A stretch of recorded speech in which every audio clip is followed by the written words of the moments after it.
Al-Fatihah.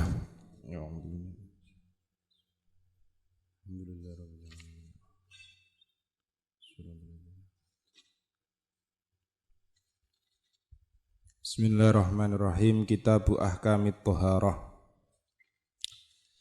Bahwa pada pertemuan malam hari ini kita akan membahas atau mendiskusikan, lebih tepatnya itu mendiskusikan terkait dengan sarana bersuci. Nah, sarana pertama yang dikemukakan oleh para fuqaha itu air, banyu. Bismillahirrahmanirrahim. Al-miyahu allati yajuzu biha at-tathiru sab'u miyahin. Utawi piro-piro banyu. Allati yajuzu kang wenang biha kelawan al-miyah apa at-tathiru apa sesuci iku sab'u miyahin, iku ana 7 pira-pira banyu. Jadi pada prinsipnya dalam aturan fikih itu mengatur ada 7 macam air yang pada prinsipnya ketujuh air tersebut boleh difungsikan sebagai sarana untuk bersuci pada prinsipnya, prinsip dasar. Prinsip dasarnya boleh. Karena nanti kita belum dipertemukan dengan permasalahan bagaimana ketika air tersebut ternyata terkontaminasi dengan najis dan lain sebagainya bla bla bla bla, itu nanti akan ada efek hukum yang berbeda. Tapi pada dasarnya ketujuh macam air ini boleh digunakan untuk bersuci. Boleh bahasanya di kitab tadi yajuzu, boleh itu diartikan sah juga halal.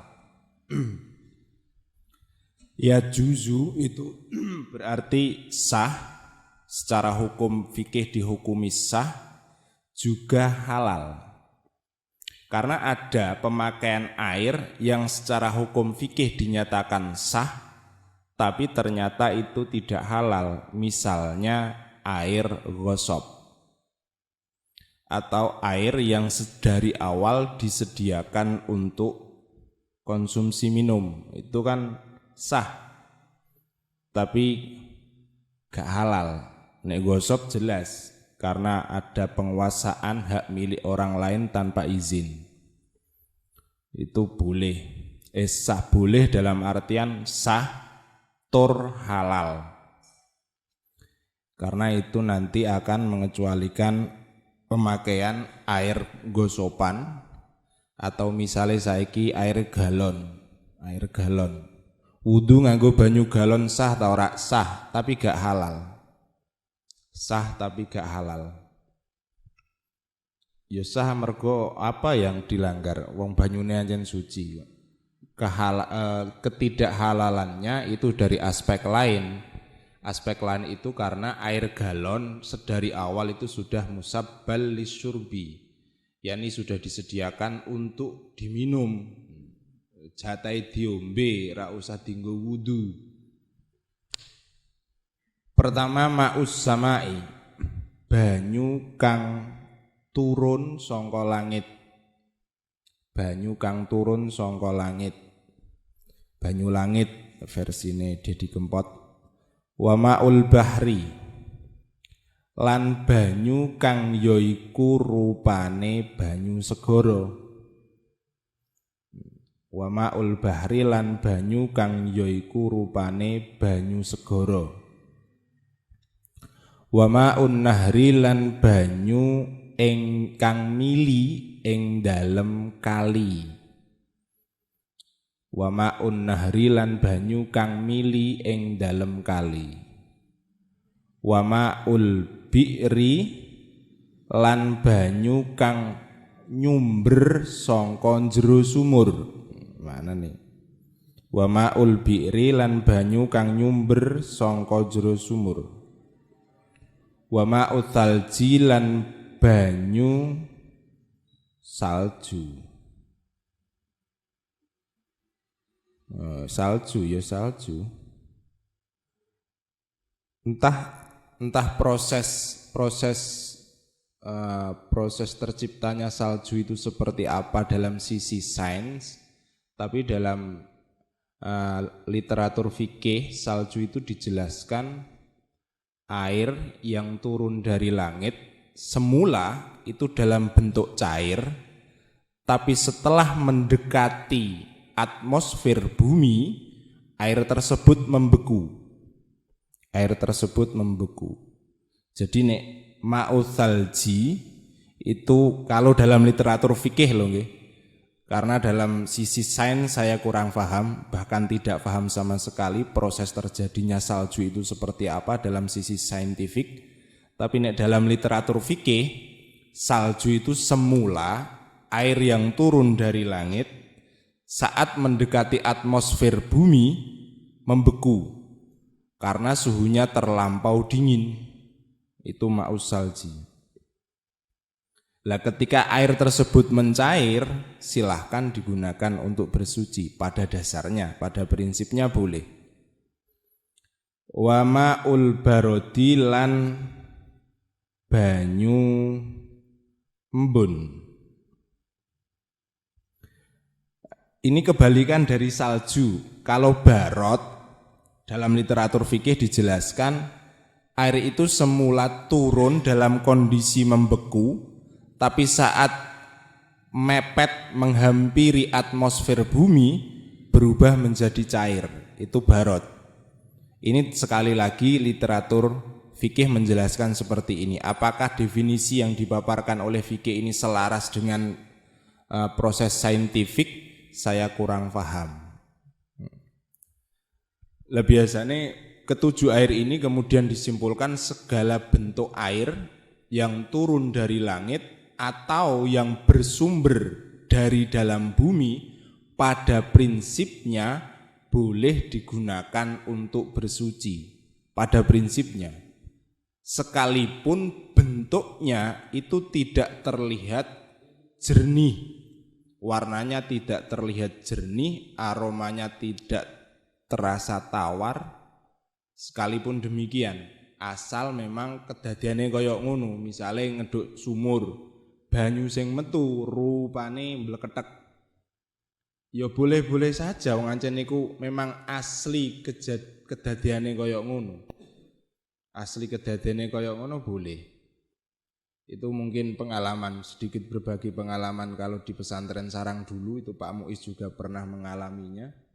Itu ketika sudah mencapai titik krisis air yang parah, air yang tersedia itu warnanya iku koyok teh cem-ceman, rasanya asin sampai menyentuh pahit. Itu kalau saat krisis parah itu boleh digunakan untuk bersuci. Wong ancen banyune asline koyok ngono ape dikapakno neh. Lah andai kata kemajuan teknologi saat ini sudah bisa mendaur ulang bahasanya air, yes, itu juga boleh. Itu terkait 7 air. Jadi pada prinsipnya sekali lagi saya katakan pada prinsipnya ketujuh air ini boleh digunakan untuk bersuci. Wudu nganggo banyu segara oleh. Wudu nganggo banyu segara oleh, wudu nganggo banyu kali oleh. Tapi umpamane pas ngarepe ana kotoran ya rada nyamping sithik. Aja pas nok ngarepe nyamping sithik. Lah gak nyetrum ora nyetrum karena itu sudah menjadi aturan baku. Maksudnya ora nyetrum iku kotorane ning kene terus kita wudu agak nyamping sithik tetap boleh, tetap sah. Lain halnya ketika kotoran tersebut berada di dalam kulah, lah itu menjadi masalah. Terlebih ketika kulai gak sampai mencapai volume 2 kulah. 2 kulah itu berapa liter ya? 100 berapa liter. Nah, kemudian dari ketujuh air ini terbagi dalam hal penggunaan. Tumal miyahu nuli utai piro-piro banyu iku ala arbaati aksamin, iku ing atase papat piro-piro dunduman. Kemudian ada pembagian lain selain pembagian di awal tadi. Pembagian yang kedua ini tinjauannya itu pada suci dan tidaknya kondisi air tersebut. Tahirun, siji banyu kang suci. Mutahhirun tur iso nyucekake maring liyane.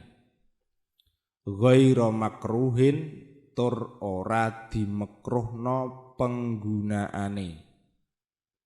Wa huwa utawi tahir mutahhir ghairu makruh iku almaul mutlak, iku banyu mutlak. Ya banyu mutlak ya banyu. Banyu mutlak itu ya banyu ngono ae. Maksudnya tidak ada embel-embele, misale banyu udan, ana embel-embele udan. Tapi itu kategori mutlak. Ini hanya sekedar contoh. Maul mutlak ya banyu. Pembagian pertama itu suci. Banyu sing suci. Ya suci, tegese suci ya ora keneng najis. Sedari awal kondisi air tersebut dalam keadaan suci, tur bisa digunakan untuk mensucikan yang lain. Iso digunakno nyucikake liyane. Dan ghairu makruhin, penggunaannya tidak dimakruhkan. Is banyu lah. Banyu yang umum setiap hari kita gunakan untuk berwudu iku maul mutlak. Itu maul mutlak. Wa tahirun lan banyu kang suci, mutahhirun tur iso nyucikake maring liyane, mung wae makruhun den makruhna penggunaane. Ini kebalikan dari pembagian yang pertama tadi. Kondisinya dia suci, bisa mensucikan orang lain, tapi ketika digunakan makruh. Wahwa utawi pembagian yang kedua iku al-ma'ul musyammas. Ma'ul musyammas untuk di iklim tropis itu ndak ada ya. Di iklim tropis semisal iklim Indonesia itu tidak ada istilah ma'ul musyammas. Dalam sisi faktanya kadose kok tidak ada. Karena ma'ul musyammas itu air yang sengaja dipanaskan menggunakan sinar matahari. Satu. Yang kedua, wadah yang digunakan itu terbuat dari jenis besi yang ngetokno tayeng itu apa istilahnya tayeng? Karat. Nah, ngetokno karat. Lah itu kan harus sinarnya suhu panasnya itu harus benar-benar panas. Nah, iklim tropis mentok suhu panas di Indonesia itu berapa? Itu tidak sampai memberikan pengaruh pada kemekruhan penggunaan. Mulanya dalam ketentuan fikih itu juga ada catatannya ma'ul musyammas itu bisa dihukumi makruh ketika keberadaannya itu di iklim yang ekstrim. Bukan iklim tropis, bukan, iklim ekstrim. Misalnya di padang pasir, di daerah timur tengah itulah. Di mana suhu panas itu mungkin sudah mencapai berapa derajat Celcius. Itu ma'ul musyammas. Kalau di sini tidak ada. Dan kemekruhan ma'ul musyammas itu syar'an. Ada yang menyatakan syar'an watibban.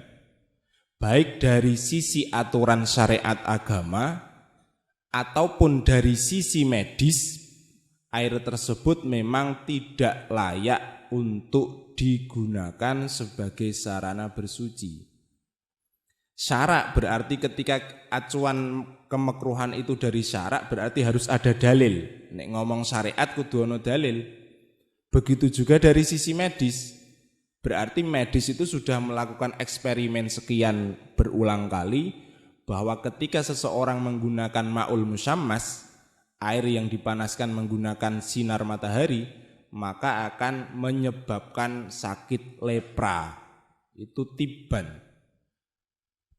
tiban apa ya makruh secara medis. Nek kalau kita berusaha meluangkan untuk meneliti fikih itu banyak sekali ketentuan-ketentuan hukum fikih yang mau tidak mau itu harus berkolaborasi dengan sisi medis. Mau tidak mau harus berkolaborasi dengan sisi medis. Satu di antaranya ya penggunaan ma'ul musyammas ini. Penggunaan ma'ul musyammas. Ini secara sisi medis juga mendukung, syarak pun begitu juga. Contoh lain, makruh cara syariat ya makruh, cara medis makruh iku nguyuh ngadeg.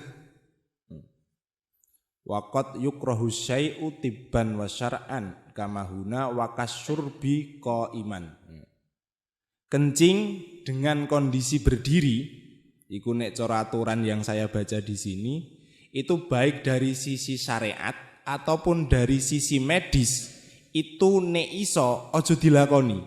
Nguyuh mbek ngadeg ndodok. Apiye ben ndodok. Itu contoh. Tapi yo nek di sini menyatakan kemakruhan itu syara'an watiban. Kalau di seingat saya di Kifayatul Akhyar itu nek makruh syar'i meninggalkan perilaku yang mempunyai status hukum makruh syar'an iku untuk ganjaran. Tapi nek ninggalno kemakruhan sing sifatnya itu dari sisi medis itu tidak. Nek cara nanggon Kifayatul Akhir seingat saya seperti itu. Tapi ya iso diakali juga, Piye-piye njaga kesehatan itu merupakan mendapat perhatian. Itu di Ihya dijelaskan seperti itu. Karena setidaknya dengan kita dalam kondisi sehat, kita nyaris bisa melakukan ibadah hampir menyentuh titik ideal. Nek sehat. Contohnya sembayang itu kudune ngadeg, salat fardu. Itu aturan idealnya berdiri. Nah, hal ini bisa dilakukan nek kondisine awak iku pancen bener-bener waras. Jadi setidaknya dengan kesehatan ini kita nyaris menyentuh titik ideal saat menjalankan ngibadah. Sekali ambruk ya wis ambruk.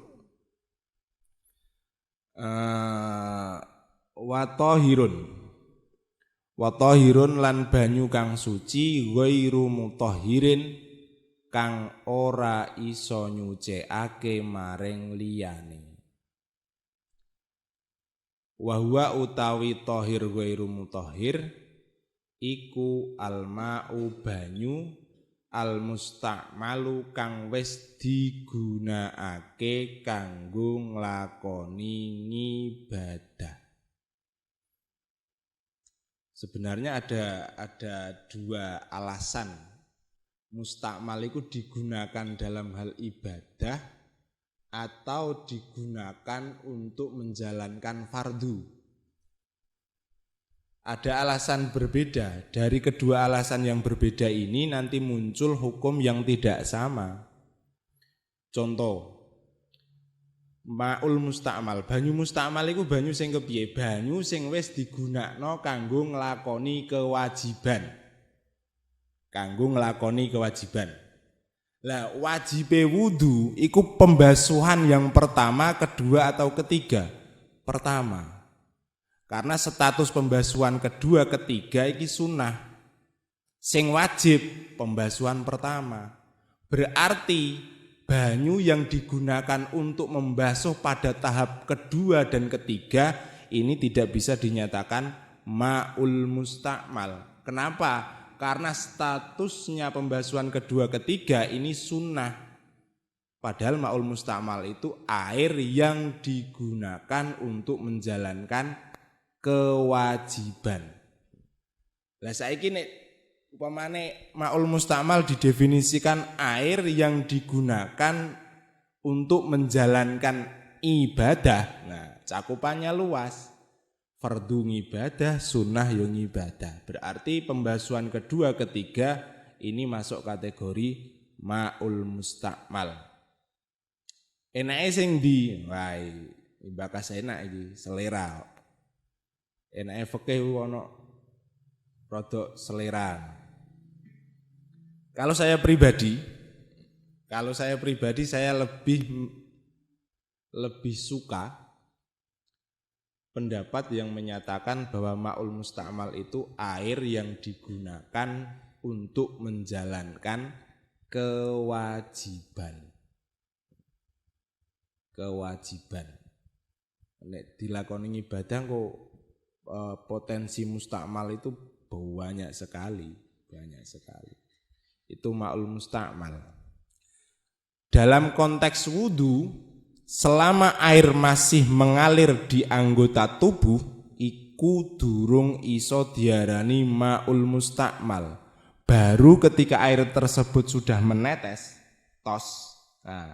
tetesan-tetesan air inilah yang dinyatakan sebagai ma'ul musta'mal. Lah saiki upamane netes sering kulah, koyok wingi jawabane. Seberapa besar pengaruh tetesan ma'ul musta'mal bagi air yang ada di kula? Mosok keringetnya ambune lekak kan, sak lekak-lekake keringet iku mosok banyu iki tetesan-tetesan banyu sampai ngantek pengaruh neng kula? Kan ndak mungkin ya, ndak mungkin. Jadi kaya ono nggon kulah masjid niki masih netes sepirang ya gak masalah. Meskipun itu dinyatakan sebagai mustakmal, hanya saja kemustakmalannya tidak sampai memberikan pengaruh yang signifikan terhadap air yang tersedia. Jadi wudu wae biasa wae. Itu dalam konteks ma'ul mustakmal. Yo suci tapi yo gak iso nyucekno. Yo ndak mungkin lah yo mbo yo nek menawa ana wong dengan meluangkan waktu ngumpulno banyu mustakmal ngantek upamane banyu mustakmal entuk 2 ember. 2 ember iku wis 2 kulah apa gurung? Nek durung 2 kulah ya ije mustakmal. Nek wis luwih 2 kulah ya wis iso digunakno. Itu. Wal mutaghayyiru lan banyu kang mengalami perubahan.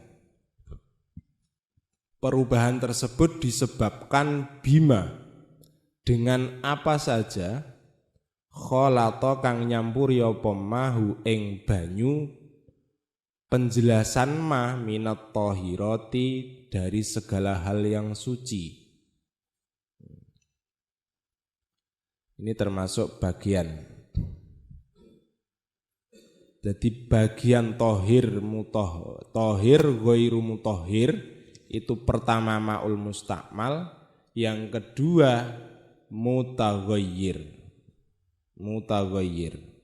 Jadi air yang mengalami perubahan itu kategorinya suci tapi tidak bisa digunakan sebagai sarana bersuci. Misale adus nok kulah bariku leraup untuke dotuibo ning jero kulah ngantek mengalami perubahan yang signifikan. Air tersebut tetap dinyatakan suci tapi nek dienggo wudu gak iso. Kenapa? Karena air tersebut sudah mengalami perubahan yang signifikan. Setidaknya warnane, aromane, rasane itu sudah berubah.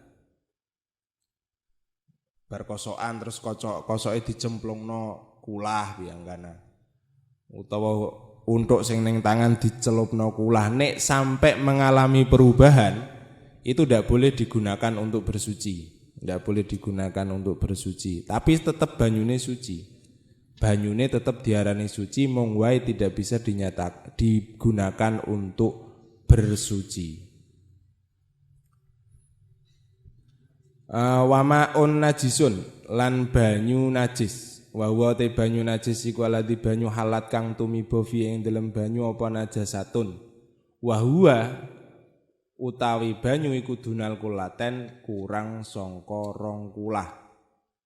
Aukana utawa apa banyu iku kulataini dua kulah fatagoyara nuli mengalami perubahan. Ini banyu sing najis. Banyu najis ya gak iso digunakno kanggo sesuci. Banyu najis iku banyu sing piye? Banyu sing ukurane durung pira ya. Nek dua kulah iku pira ki? Cara dikonversi senti piro? 60 persegi. 60 persegi. Itu harus full ya. Harus full. Iku takdirian ya. Masih perkiraan kan. Belum hitungan pasti. 60 persegi. 60 persegi nek dikonversi ning liter piro? 2 kulah dikonversi ke liter. Lali aku. Pokoknya 60 cm persegi. Itu ukuran 2 kulah. Banyune kudu kebak. Lah, kulahe wis 60 cm persegi tapi banyune separo. Ya urung diarani 2 kulah. Dadakan ketibanan najis. Ketibanan najis. Banyu kurang saka 2 kulah ketiban najis. Ya saknalika dadi banyu najis. Meskipun tidak mengalami perubahan. Misale banyu kurang 2 kulah, nok jerone ana tai cecak. Secara otomatis dadi banyu najis. Padahal tai cecak siji itu kan gak mungkin memberikan pengaruh yang signifikan. Wong banyune ya ora mungkin lah, mosok banyu setengah kulah ngono kae. Iki setengah kulah dalam konteks 60 cm persegi ya, 60 cm persegi. Ini yang harus ditanam, 60 cm persegi, separone ketiban tai cecak langsung dadi najis. Meskipun tidak mengalami perubahan. Apa meneh mengalami perubahan, ya tambah najise.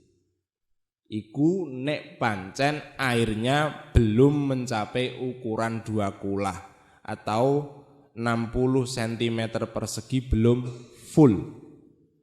Iku nek nggon kulah. Lah saiki nek nganggo padasan. Nek nganggo padasan mulane mungkin kearifan lokal ya.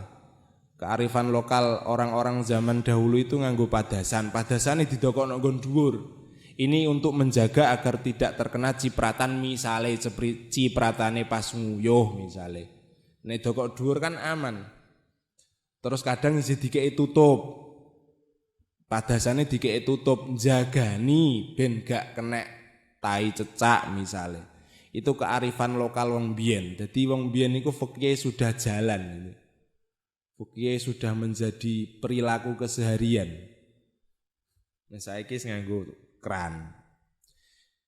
Tapi sebagaimana yang saya sampaikan kemarin bahwa di lingkup madhab Syafi'i tadi sudah dipegang ya, bahwa ketika air tersebut volumenya belum mencapai 2 kulah, ketiban najis semisal tai cecak, tai tekek, tai tikus seketika dadi najis. Sekalipun tidak mengalami perubahan. Wes. Tapi ada pendapat yang menyatakan gak. Air bisa dinyatakan najis ketika air tersebut mengalami perubahan. Selama air tersebut tidak mengalami perubahan, sekalipun nok jerone ana tai cecak, mbuh tai tikus, mbuh tai tekek, iku tetep kena dienggo wudu. Nek kalau saya pernah mengalami hal seperti ini pernah. Sekali lagi yang saya jadi acuan pengalaman saat di sarang itu, ketika kondisi air mek sithik, iku cara dihitung banyu yang tersedia itu tidak ada 2 kulah, nok jerone ana tai cecake. Anane banyu ya mek iku entok. Yus tak nggo wudu ngono wae. Saya gunakan untuk berwudu. Soalnya nek nganggo pendapat iku banyu najis, nanti saya harus mencari keluar pondok, mider ning kampung untuk mencari air sekedar untuk berwudu dulu. Alhamdulillah sekarang sudah tersedia air yang melimpah ruah. Jadi pendapat pertama sing umum iku kapan banyu kok ukurane kurang 2 kulah kena najis. Saknalika dadi banyu najis berarti gak kena digawe sesuci, gak kena digawe wudu, gak kena dige adus gede, pokoknya gak kena dige hal-hal yang sifatnya kanggo ibadah. Itu pendapat pertama, tapi pendapat kedua menyatakan gak. Pendapat kedua menyatakan bahwa selama air tersebut tidak mengalami perubahan, selama itu pula air itu boleh digunakan untuk bersuci. Lah nek wis ana pendapat loro niki piye? Yo ora piye-piye malah enak. Enake sampean anut sing ndi? Anut sing najis monggo, anut sing ora najis ya monggo. Pokoke piye carane ngibadah iku gampang ngono wae. Ndak usah diangel-angel. Dunal kullaten. Aukana kullataini fataghayyara. Itu tadi. Utawa air yang tersedia itu sudah mencapai 2 kula full. 60 cm persegi full, tapi air tersebut mengalami perubahan, entah rasanya, entah aromanya, entah warnanya, atau bahkan ketiganya malah nemen. Nah, nek wis mengalami perubahan, yo wis gak iso digawe sesuci, wis gak iso, soalnya wis keneng najis. Saiki aman. Nganggo kran itu aman banyak. Dari sisi fikih itu aman penggunaan kran dari sisi fikih. Karena sulit kan piye ape carane cecak ape nelekno jero pralon niku. Yo kangelan. Yaitu statusnya kan maun jari, air yang mengalir. Wis genah oleh wal kullatani khamsumi'ati ritlin bagdadiyin takriban fil asah. Ini hitungan konversi versi lama. Nek konversi sekarang andekan dikonversikan ke dalam bentuk ukuran 2 kula itu berarti 60 cm persegi. Mulane kula-kula instan itu paling minim ukurannya berapa Arno? Instan, kula instan itu lho. Tidak ada 60. Kula instan itu yang terbuat koyok atom tahu apa juga. Nah, itu silahkan kalau mau beli itu silahkan. Lah upamane lah iku urung ana 2 kula ya sampean anut sing ndi karekan ngono. Nek aku sih anut sing mau. Pribadi saya mengikuti yang tadi. Apa yang ibadah wangel sik nemen lah ngono. Iki najis ngono. Wah. Itu ada karya sekedar berbagi pengalaman. Ada karya itu namanya Tadhkirun Nas. Tadhkirun Nas itu penulisnya itu dari kalangan Habib. Di karya tersebut ditegaskan bahwa sebenarnya pada dasarnya dakwah para habaib orientasinya adalah piye carane menusa iki iso do parek marang pangeran. Akhirnya hukum-hukum fikih yang ada dalam karya tersebut itu didesain sedemikian ringannya karena tujuannya piye carane wong iku iso parek kelawan pangeran. Jadi pilihan pendapat fikihnya itu pun dicari yang ringan-ringan. Yang paling berat dalam kalangan habaib itu nek wis masalah harta benda dan masalah pernikahan iku pancen harus hati-hati. Di luar itu digawe mudah karena orientasi dakwah para habaib yang saya baca dari karya itu adalah berusaha mendekatkan manusia pada Tuhan semesta alam. Bahkan di karya itu sekarang dakwah itu sudah tidak masanya menggunakan kekerasan. Itu saya punya bukunya tersebut. Itu jenenge Tadhkirun Nas. Dalam karya tersebut memang dinyatakan saat ini dakwah menggunakan cara-cara yang keras itu sudah hilang relevansinya. Wis gak wayahe. Iku jarene di karya itu. Penulisnya itu Habib Yaman. Penulisnya Habib dari Yaman. Jadi nek iki kembali ke tadi, tuku ulah instan silahkan, sekalipun ukurannya tidak mencapai 60 cm persegi monggo. Ketika memang terasa berat mengikuti pendapat yang ada pada umumnya, ya mengikuti pendapat yang lain. Pendapat yang lain yang mana? Yaitu tadi bahwa selama air tidak mengalami perubahan yang signifikan, selama itu pula air tersebut bisa digunakan untuk bersuci. Kira-kira seperti itu.